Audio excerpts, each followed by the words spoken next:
இந்த காணொளி அரசு ஊழியர்கள் தவறாமல் பாருங்கள், தவறாமல் ஃபார்வர்டு பண்ணுங்கள். அரசு ஊழியர்கள் அனைவருக்கும் திராவிட மாடல் அரசு சரியான ஆப்படிக்கிறது. நீங்கள் போராட்டம் பண்ண முடியாது. போராட்டம் பண்ணா சம்பளம் கட்டு ஆர்டர் போட்டாங்கல்ல, பெரிய ஆப்படிச்சிட்டாங்க. இதற்கு காரணம் நீங்க தான். நீங்க நினைத்தால் ஒரு அரசை உருவாக்க முடியும். அந்த அதிகாரம் உங்க கையில் இருக்கு. முதல்வர் என்ன சொன்னாரு?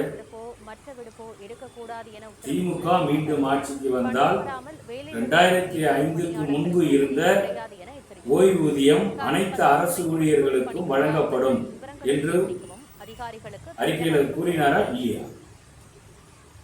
4 வருஷம் ஆச்சு ஆட்சிக்கு வந்து. செய்தாரா? திங்க் பண்ணி பாருங்க. 4 வருடம் இல்லை, 40 வருடம் ஆட்சியில் இருந்தாலும் அவர் செய்ய மாட்டார்.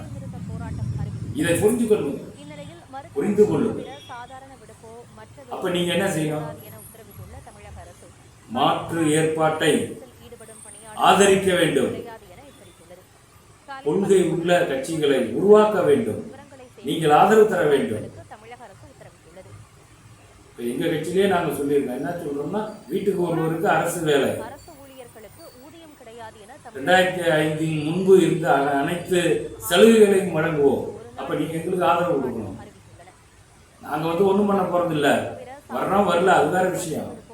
ஆனால் இந்த அரசை அசைச்சு பார்க்கலாம். ஐயோ எல்லாம் அங்க போயிட்டாங்களே அப்படிங்கிற ஒரு பயத்தை ஏற்படுத்தி உங்க உரிமையை நீங்க வாங்கலாம். அதுக்கு உதவும். இதை நீங்கள் தவறாமல் செய்ய வேண்டும். உங்களை நம்பி களத்தில் வரும் நல்ல அரசியல்வாதிகளை நீங்கள் இழந்து விடாதீர்கள். உதாரணமாக ஐயா நல்ல கண்ணு போல் ஒரு அற்புதமான தலைவரை இழந்து விட்டீர்கள். அதை மீண்டும் செய்ய வேண்டாம். நன்றி, வணக்கம்.